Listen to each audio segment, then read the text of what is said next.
Chapter 2, Mishnah 6. At the end of the previous Mishnah, we learned that even the cracked shell of a walnut or almond is considered a shomer of the nut, as long as it is basically intact and not crushed. The following Mishnah deals with other types of shells and coverings, and teaches when they lose their status as shomer. The shell of a lightly roasted egg is considered connected and a shomer for the egg until the shell is cut enough for the egg to flow out through the hole.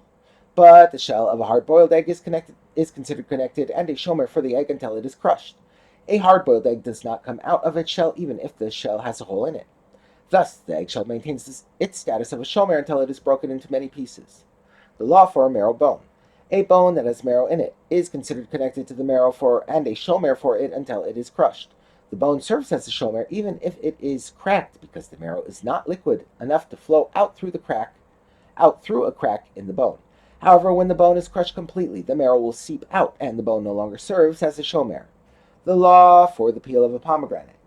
The peel of a pomegranate that was split in half is considered connected to the fruit and a shomer for the pomegranate seeds until the pomegranate is beaten with a stick to loosen its seeds. The peel serves as a shomer even after the pomegranate is cut in half because the seeds remain attached to the inside of the peel. However, once the peel is beaten with a stick to loosen the seeds, the peel loses its status as a shomer. The Mishnah has to this point discussed the rules of connections as they apply to foods. The Mishnah now discusses the rules of connection as they apply to utensils. We learned in the previous Mishnah that if walnuts or onions were tied together, they are considered connected until he begins to untie them. The Mishnah notes a similar rule in regard to garments or pieces of cloth that were temporarily stitched together.